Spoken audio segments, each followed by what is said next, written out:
अच्छा, तुम joints discuss कर रहे थे जो ऑस्टियोआर्थराइटिस में कॉमनली इन्वॉल्व होते हैं, जिसमें hips, knee, lower lumbar and cervical vertebrae, proximal and distal interphalangeal joints of the fingers, first carpometacarpal joint और फर्स्ट टार्सो मेटाटार्सल जॉइंट। ठीक है, ये इसमें कॉमनली इन्वॉल्व होते हैं। इस फिगर में देखें तो यहाँ पे सिवियर ऑस्टियोआर्थराइटिस ऑफ हिप दिखाया गया है, जिसमें हमें एक जॉइंट स्पेस जो है वो नैरो होती हुई नज़र आ रही है। ठीक है, जॉइंट स्पेस नैरो हो गई है और सब कॉन्ड्रल स्क्लेरोसिस हो गई है with scattered oval radiolucent cysts and peripheral osteophyte lipping. ठीक है, ऑस्टियोफाइट्स आउटग्रोथ है और हमें जो है रेडियोलूसेंट सिस्ट एंड ऑस्टियोफाइट्स नज़र आ रहे हैं। इसके अलावा इसमें जॉइंट स्पेस जो है बिल्कुल नैरो हो गई है।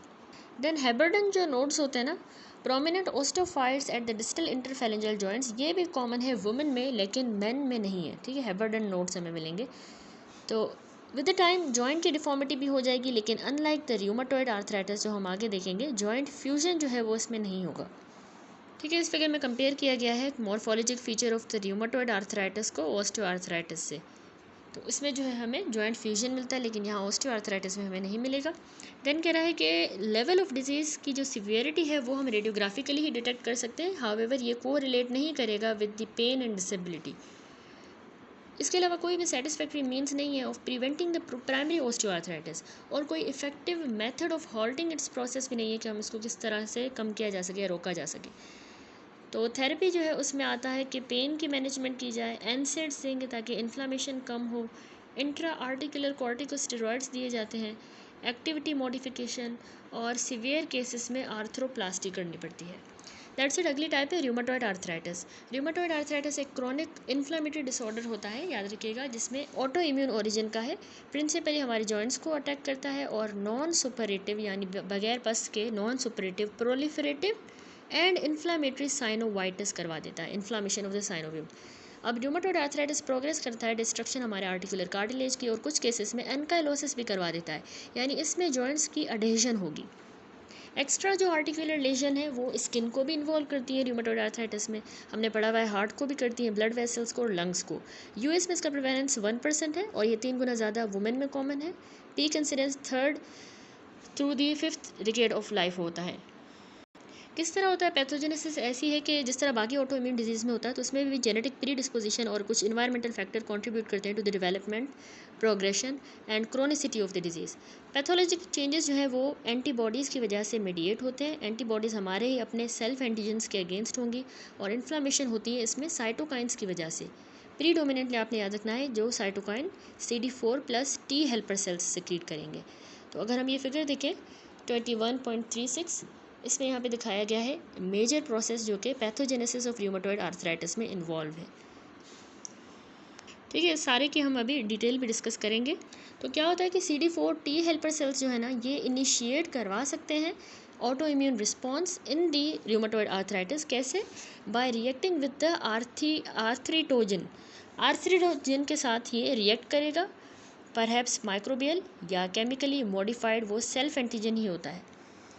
टी हेल्पर सेल्स जो हमारे प्रोड्यूस करेंगे साइटोकाइंस, जो जाके स्टिमुलेट करेंगे बाकी इन्फ्लामेटरी सेल्स को, और टिश्यू इंजरी हो जाएगी। अब इंटरफेरोन गामा, याद रखिएगा, टी हेल्पर 1 सेल्स से एक्टिवेट करता है हमारे मैक्रोफेजेस को और साइनोवियल सेल्स को। इंटरल्यूकिन 17 जो है ये टी हेल्पर 17 से ही आता है और रिक्रूट करवाता है न्यूट्रोफिल्स को और मोनोसाइट्स को। रैंकल हमने पढ़ा है कि रैंकल एक्सप्रेस्ड होगा एक्टिवेटेड टी सेल्स पे, वो जाके ऑस्टियोक्लास्ट को एक्टिवेट करेगा, स्टिमुलेट करेगा और बोन की रिजॉर्प्शन करवाएगा रैंकल। जबकि ट्यूमर नेक्रोटिक फैक्टर और इंटरल्यूकिन 1 ये मैक्रोफेजेस को स्टिमुलेट करेंगे, मतलब मैक्रोफेजेस से ट्यूमर नेक्रोटिक फैक्टर और इंटरल्यूकिन 1 स्टिमुलेट करेगा रेजिडेंट साइनोवियल सेल्स को कि वो प्रोटीएजेस सिक्रीट करें, जो प्रोटीएजेस जाके हमारे हाईलाइन कार्टिलेज को डिस्ट्रॉय कर देंगे। अब इनमें देखें, जो ट्यूमर नेक्रोटिक फैक्टर है ना, ये मोस्ट फर्मली इम्प्लीकेट हुआ है in the pathogenesis of the rheumatoid arthritis. और ट्यूमर नेक्रोटिक फैक्टर के जो एंटागोनिस्ट हैं वो प्रूव हुए हैं कि ये बहुत ही इफेक्टिव थेरेपी होते हैं इस डिजीज़ में।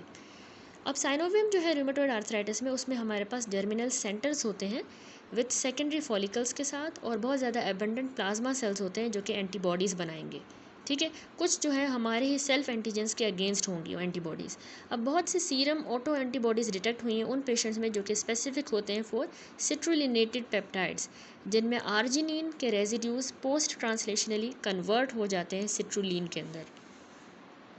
तो इस सिट्रुलिनेटेड पेप्टाइड के अगेंस्ट ऑटो एंटीबॉडीज़ होती हैं।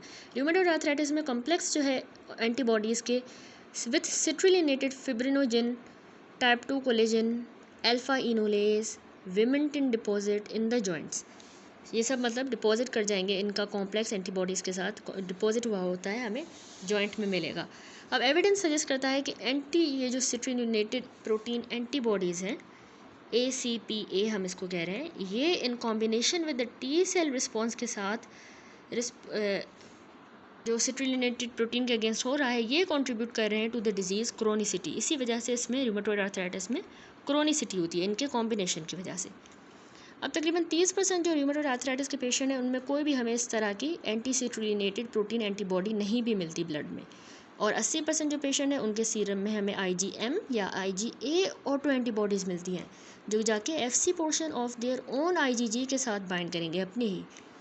अब इस तरह की ऑटो एंटीबॉडीज़ को हम रूमेटॉइड फैक्टर कहते हैं, याद रखिएगा, रूमेटॉइड फैक्टर। और ये भी जॉइंट में डिपॉजिट हो सकते हैं इम्यून कॉम्प्लेक्सेस की तरह, आल्दो ये यूनिफॉर्मली प्रेजेंट नहीं होंगे सारे पेशेंट्स में जिनको रूमेटॉइड आर्थराइटिस है, और ये हमें मिलेंगे उन पेशेंट्स में जिनको डिजीज़ नहीं भी है, तो उनमें भी हमें मिल सकते हैं। देन कह रहा है कि एस्टिमेट हुआ कि तकरीबन 50% जो रिस्क है of developing the rheumatoid arthritis वो इनहेरिटेड जेनेटिक ससेप्टिबिलिटी की वजह से होता है। ठीक है, HLA क्लास 2 लोकस जो है वो एसोसिएटेड होता है ACPA यानी कि anti citrullinated protein antibodies positive rheumatoid arthritis. ठीक है, ये HLA क्लास 2 लोकस इसके साथ एसोसिएटेड होता है। एविडेंस सजेस्ट करता है कि एपिटोप ऑन सिट्रुलिनेटेड प्रोटीन विनक्यूलिन, ठीक है, विनक्यूलिन जो एक सिट्रुलिनेटेड प्रोटीन है उस पर जो एपिटोप है ये मिमिक करता है an epitope on many microbes, उसी की तरह का होता है, और टारगेट होता है CD4 T सेल्स का, यही टारगेट होता है जब प्रेजेंट होगा by the pre disposing HLA DQ alleles. जब इस तरह के HLA वालों में ये मौजूद होगा तो यही इनका टारगेट बनता है CD4 T सेल्स का। ठीक है, विनक्यूलिन। इसके अलावा एक और जीन जो लिंक्ड है रूमेटॉइड आर्थराइटिस के साथ वो आपने याद रखना है, PTPN22। PTPN22 जीन जो है इनकोड करता है टायरोसिन फॉस्फेटेज प्रोटीन को, जो कि पोस्टुलेट हुई है कि हमारी T सेल की एक्टिवेशन को इनहिबिट करती है। इसके अलावा भी बहुत सी जेनेटिक न्यूमरस एसोसिएशन जो है रिपोर्ट हुई हैं। देन कह रहा है बहुत से जो कैंडिडेट हैं उनमें एनवायरमेंटल फैक्टर्स जिनके एंटीजेंस प्रमोट करते हैं ऑटो इम्यूनिटी को वो भी पोस्टुलेट हुए हैं। तो तकरीबन 70% रूमेटॉइड आर्थराइटिस के पेशेंट्स को उनके जो है ब्लड में एंटी सिट्रुलिनेटेड प्रोटीन एंटीबॉडी यानी ACPA एंटीबॉडीज़ उनके ब्लड में होती हैं, जो कि देखिए एंटीबॉडीज़ होती हैं जो कि प्रोड्यूस होती हैं इन्फ्लेमेशन के दौरान। अब इस इंसल्ट्स जैसे कि इन्फेक्शन हो जाए जिसमें पेरी ओडोंटाइटिस भी आ जाता है, इस तरह की इन्फेक्शन, और या फिर स्मोकिंग जो है ना ये प्रमोट करता है सिट्रुलिनेशन ऑफ द सेल्फ प्रोटीन, उनकी सिट्रुलिनेशन को प्रमोट करेगा तो और ज़्यादा नए एपिटोप्स क्रिएट होंगे जो फर्दर ऑटो इम्यून रिएक्शन को ट्रिगर करते हैं। ठीक है, फिर कह रहा है कि इन्फ्लामेशन जो है वो हमारे जॉइंट तक ही लोकलाइज्ड रहेगी और मैक्रोफेजेस को वहाँ पे रिक्रूट करेगी, ट्रिगर करेगी एक्टिवेशन और या फिर प्रोलिफरेशन साइनोवियल सेल्स की, कॉन्ड्रोसाइट्स की और फाइब्रोब्लास्ट की activation and proliferation. Proteolytic enzymes की जो प्रोडक्शन है और साइटोकाइंस की ये कंट्रीब्यूट करती है, फर्दर कार्टिलेज की डिस्ट्रक्शन करवाएगी through increase osteoclast activity bone. ठीक है, तो अब इस फिगर में भी देखें 21.36 में यहाँ पे हमने देखा कि मेजर जो प्रोसेस इन्वॉल्व होते हैं पैथोजेनेसिस ऑफ रूमेटॉइड आर्थराइटिस में, हमने कहा कुछ ससेप्टिबिलिटी जीन्स होते हैं HLA या बाकी और ये जाके हमारी फेलियर ऑफ टॉलरेंस हो जाएगा इसकी वजह से, और लिम्फोसाइट की एक्टिवेशन जो है वो अनरेगुलेटेड होगी। कुछ इन्वायरमेंटल फैक्टर्स भी होते हैं लाइक इन्फेक्शन हो गया, स्मोकिंग, तो उनसे एंजाइमेटिक मॉडिफिकेशन होती है, हमने डिस्कस किया, जैसे सिट्रुलिनेशन हो जाती है सेल्फ प्रोटीन्स की फर्दर।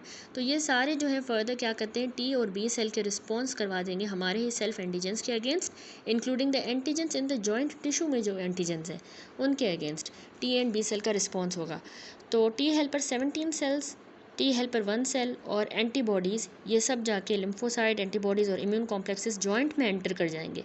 वहाँ पे ये प्रोटीएजेस का और साइटोकाइंस का रिलीज़ करवाएंगे।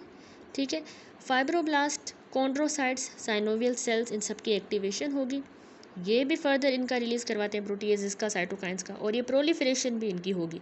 तो ये सारी चीज़ें आगे जाके कंट्रीब्यूट करनी है, पेनस फॉर्मेशन होगी, यानी कि ब्लड सप्लाई जो है, पेनस फॉर्मेशन होती है, न्यू वेसल्स जिसमें ग्रो करती हैं, और ये भी हम आगे देखेंगे मॉर्फोलॉजी में पेनस फॉर्मेशन डिटेल में।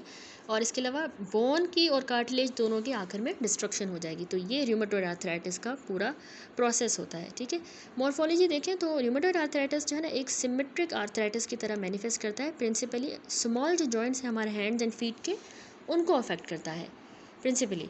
ग्रॉसली इसमें जो साइनोवियम है वो हमें एडिमेटस सी नज़र आएगी, मोटी हो जाएगी, थिकेंड और हाइपरप्लास्टिक होगी, transforming into the smooth contour to one covered by delicate and bulbous villi. अगर ये फिगर देखें ए से लेके बी तक 21.37, तो इसमें देखिए रूमेटॉइड आर्थराइटिस दिखाया गया। ये स्कीमेटिक व्यू है जॉइंट की लेजन का। यहाँ पे नॉर्मल जॉइंट है, जबकि यहाँ पे रूमेटॉइड जॉइंट है। तो देखिए ये इम्यून कॉम्प्लेक्सेस भी हैं, सारे इन्फ्लामेटरी सेल्स भी वहाँ पे आ रहे हैं, पेनिस भी फॉर्मेशन हो रही है। जबकि इसमें बी फिगर में है लो मैग्नीफिकेशन, जो हमें शो कर रहा है बहुत ज़्यादा साइनोवियल हाइपरट्रॉफी हो गई है विद द फॉर्मेशन ऑफ विलाय। ठीक है, इस विलाय फॉर्मेशन की हम बात कर रहे हैं। सी फिगर में हमारे पास दिखाया गया हायर मैग्नीफिकेशन सब साइनोवियल टिश्यू, जिसमें डेंस लिम्फॉइड एग्रीगेट मौजूद है।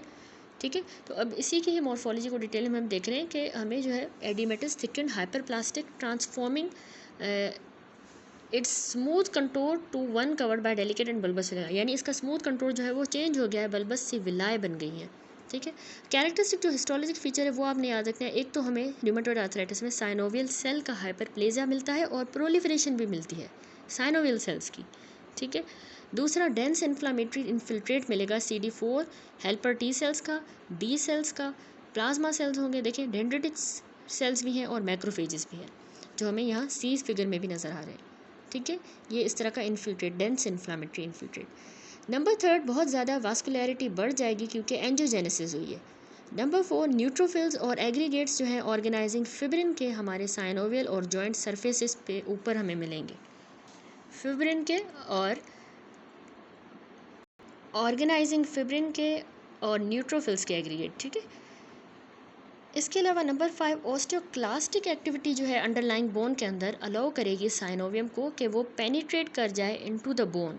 हमने वो पहले भी ऊपर फिगर में भी देखा था कि साइनोवियम फिर बोन के अंदर पेनिट्रेट कर रहा था, जिसकी वजह से पेरी आर्टिकुलर इरोजन हो रही थी और सब कॉन्ड्रल सिस्ट फॉर्मेशन हो रही थी। सिस्ट इसलिए कि वो साइनोवियल फ्लूइड उसमें चला गया है और एक सिस्ट बन गई है। ठीक है, अब टुगेदर ये इस तरह के एफ्रो मेंशन जो चेंजेस हैं ये एक पेनस बना देंगे। आपको फिगर में भी नज़र आ रहा है पेनस, जो कि क्या होता है, एक मैस होता है एडिमेटस साइनोवियम का, इन्फ्लामेटरी सेल्स होते हैं, ग्रेनुलेशन टिश्यू, फाइब्रोब्लास्ट जो कि ग्रो करेंगे आर्टिकुलर कार्टिलेज के ऊपर और इरोजन करवा देंगे। ठीक है, इस सारे के कॉम्बिनेशन को हम पेनस कहते हैं। ये सारी चीज़ें मिलेंगी। अब जो एडवांस अनट्रीटेड केसेस होते हैं पेनस के, जो ब्रिज करेंगे बोन्स को to form a fibrous ankylosis, जो कि बाद में ओसिफाई होके बोनी एनकाइलोसिस करवा देगा। ठीक है, यही पेनस जो है वो ब्रिज करके बोन को और ये फाइब्रस एनकाइलोसिस करवाएगा और उसी फाइब्रस में फिर ओसिफिकेशन होगी, फिर बोनी एनकाइलोसिस हो जाएगा। तो अगर हम ये फिगर देखें 21.35, तो इसमें हमें दिखाया गया है ये पेनिस फॉर्मेशन है। ठीक है, हो रही है जॉइंट में, और यहाँ पे ये पहले फाइब्रस एनकाइलोसिस हुई और ये फिर बोनी एनकाइलोसिस होगी। तो ये हमें रूमेटॉइड आर्थराइटिस में एडवांस स्टेज में मैनिफेस्टेशन मिलती है।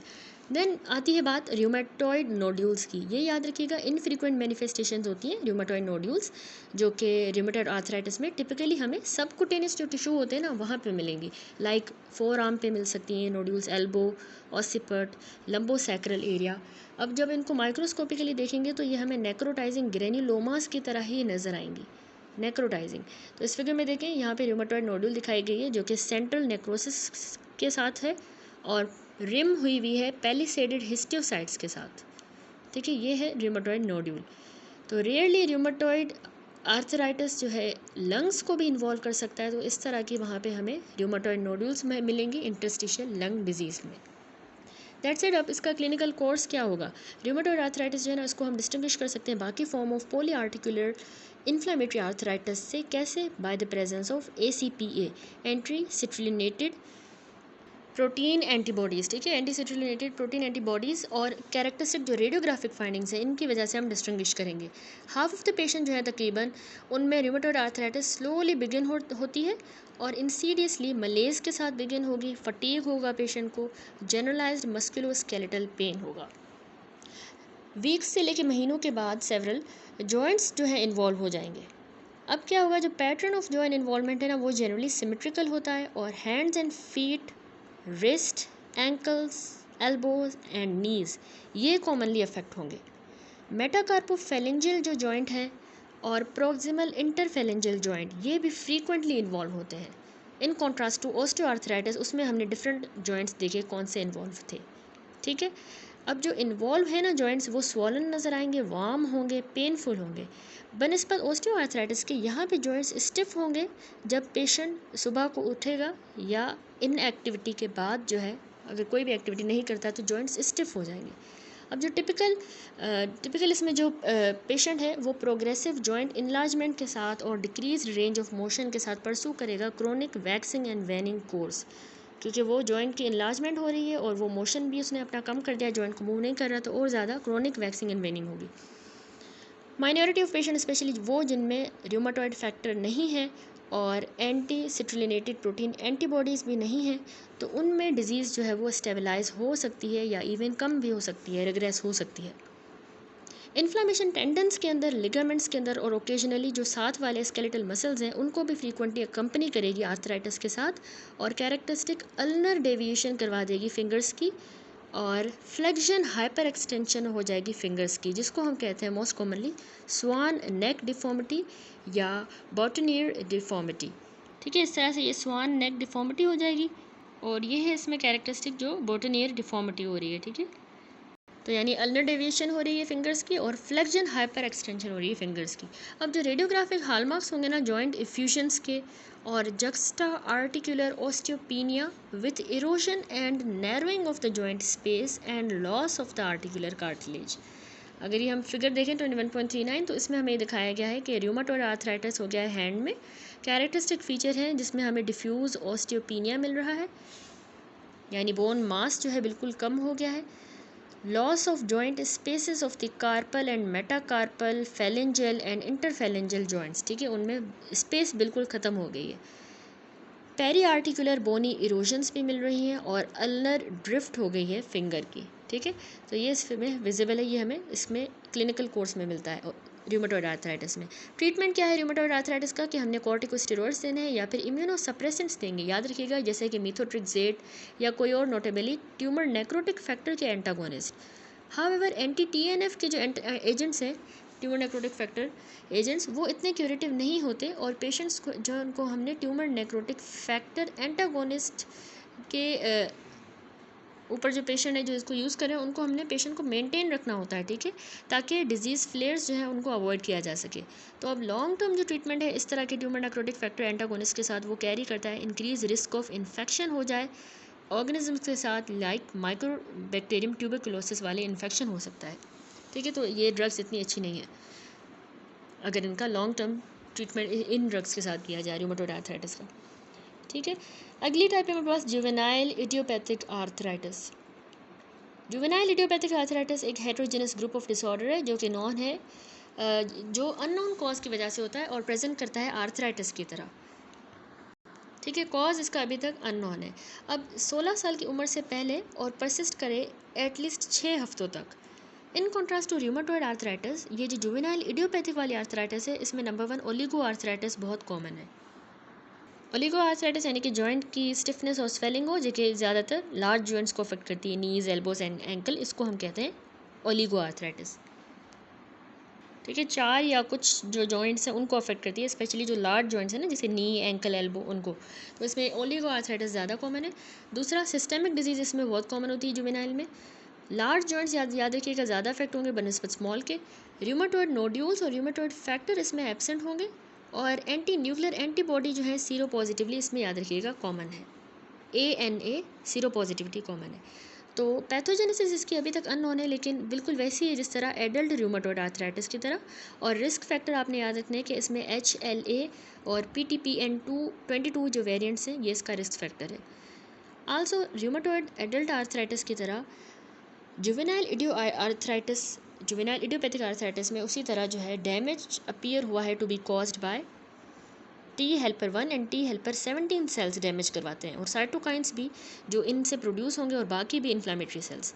ट्रीटमेंट भी वैसा ही है, सिमिलर एडल्ट रूमेटॉइड आर्थराइटिस की तरह, with some success in using the interleukin 6 receptor antibody अगर हम यूज़ करें in the systemic form. Long term जो प्रोग्नोसिस है इस जुवेनाइल इडियोपैथिक आर्थराइटिस की वो वेरिएबल है, आल्दो बहुत से जो अफेक्टेड इंडिविजुअल्स हैं उनको क्रॉनिक डिजीज़ होती है, और तकरीबन सिर्फ 10% जो है उनको सीरियस फंक्शनल डिसेबिलिटी होगी, सिर्फ 10% को। That's it. अगली टाइप है हमारे पास सीरो नेगेटिव स्पोंडाइलो आर्थ्रोपैथीज। ये क्या होती है स्पॉन्डाइलो आर्थ्रोपैथीज? ये असल में हेट्रोजेनस ग्रुप ऑफ डिसऑर्डर्स हैं जो कि फॉलोइंग फीचर्स शेयर करते हैं। एक तो इनमें रूमेटॉइड फैक्टर जो है वो नहीं होगा, एब्सेंट होगा, ठीक है। दूसरा, इसमें पैथोलॉजिक चेंजेस हमें मिलते हैं लिगामेंटस अटैचमेंट्स में, उनमें जो है पैथोलॉजिकल चेंजेस आएंगे बनिस्बत साइनोवियम के। नंबर थर्ड, जो सैक्रोइलियक जॉइंट है वो उसकी इन्वॉल्वमेंट विथ या विदाउट अदर जॉइंट्स होगी इसमें। इसके अलावा HLA-B27 की एसोसिएशन भी होती है इसमें, और बोनी प्रोलिफरेशन की वजह से एनकाइलोसिस होगी, यानी कि एनकाइलोसिस का मतलब है कि जॉइंट्स की फ्यूजन हो जाएगी क्योंकि इसमें बोनी प्रोलिफरेशन होती है। तो ये आपने इसके फीचर्स याद रखने हैं अच्छी तरह से सीरो नेगेटिव स्पॉन्डाइलो आर्थ्रोपैथीज के। अब जो मैनिफेस्टेशन है ना इम्यून मेडिएटेड, इसकी जो मैनिफेस्टेशन है वो है कि ये इम्यून मेडिएटेड होती है और टी सेल के रिस्पॉन्स की वजह से ट्रिगर होती है, presumably direct against the unidentified antigen के अगेंस्ट टी सेल का रिस्पॉन्स होता है। पॉसिबली कोई इन्फेक्शस हो सकता है जो क्रॉस रिएक्ट कर जाएगा उन एंटीजन्स के साथ जो हम अपने ही सेल्स के ऊपर हैं मस्कुलोस्केलेटल सिस्टम में, ठीक है, उनके अगेंस्ट टी सेल का रिस्पॉन्स होगा। एनकाइलोजिंग स्पॉन्डाइलाइटिस एक प्रोटोटिपिकल स्पॉन्डाइलो आर्थराइटिस है जो कि डिस्ट्रक्शन करवा देती है हमारे आर्टिकुलर कार्टिलेज की, और बोनी एनकाइलोसिस भी करवाती है, यानी फ्यूजन करवा देती है, स्पेशली जो सैक्रोइलियक जॉइंट है ये याद रखिएगा। डिजीज़ सिम्टोमेटिक होती है सेकेंड से थर्ड डिकेड ऑफ लाइफ में, क्योंकि लोअर बैक पेन होता है, ठीक है, और स्पाइनल इमोबिलिटी। तो 20s एंड 30s के दरमियान जो है ये lower back pain and spinal immobility के साथ प्रेजेंट करेगा। इन्वॉल्वमेंट पेरिफेरल जॉइंट्स की याद रखिए, जिस तरह हिप्स है, नी एंड शोल्डर्स, इनकी होगी at least 1/3 of the affected individuals में। अप्रॉक्सीमेटली 90% पेशेंट जो है HLA-B27 पॉजिटिव होते हैं, लेकिन कैसे B27 अलील कॉन्ट्रीब्यूट करता है इस डिजीज़ में ये अभी तक अननोन है। एंटी इंटरल्यूकिन 17 एंटीबॉडी जो है इसने भी कुछ एफिकेसी शो की है इस डिजीज़ में। रिएक्टिव आर्थराइटिस डिफाइन हुआ है, एक ट्रायड होता है आर्थराइटिस का, नॉन गोनोकोकल, उसमें यूरिथ्राइटिस भी होता है या सर्विसाइटिस, और साथ में कंजक्टिवाइटिस। इनका ट्रायड को हम रिएक्टिव आर्थराइटिस कहते हैं। मोस्ट इस तरह के अफेक्टेड इंडिविजुअल्स हैं वो 20s to 30s के दरमियान के मेन होते हैं।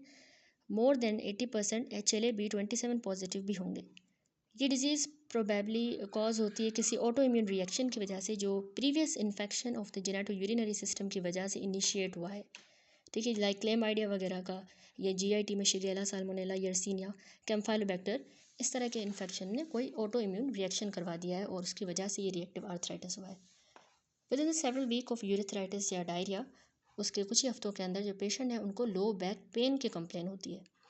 एंकल्स, नीज़ और फीट्स जो है इस तरह के अफेक्टेड में वो ज़्यादातर अफेक्ट होंगे, डिजीज़ में अफेक्ट होंगे, और फ्रीक्वेंटली एसिमेट्रिक पैटर्न के साथ।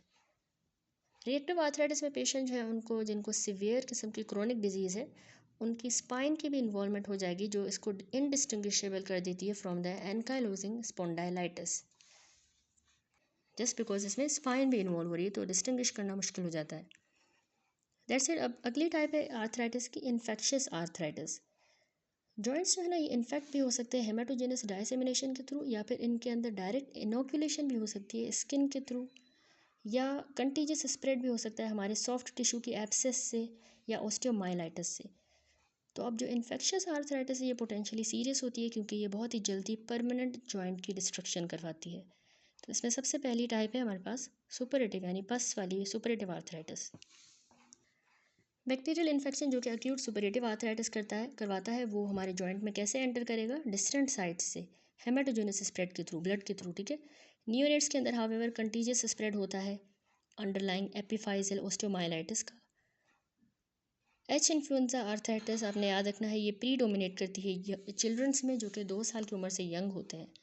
स्टेफिलोकोकस ओरियस जो है मेन एजेंट ओल्डर बच्चों में होता है और एडल्ट्स में भी। गोनोकोकस भी प्रेवेलेंट है late adolescence and young adulthood के दौरान। तो ये पैथोजेंस भी बहुत इंपॉर्टेंट है, याद करने हैं। और इंडिविजुअल्स जिनको सिकल सेल डिजीज़ है वो प्रोन होते हैं कि उनको सैल्मोनेला का इन्फेक्शन हो जाए। अब इस तरह के जॉइंट के इन्फेक्शन जो हैं वो अफेक्ट करेंगे सेक्सेस को equally except for the gonococcal arthritis जो कि मेनली सेक्सुअली एक्टिव वुमेन में देखा गया है।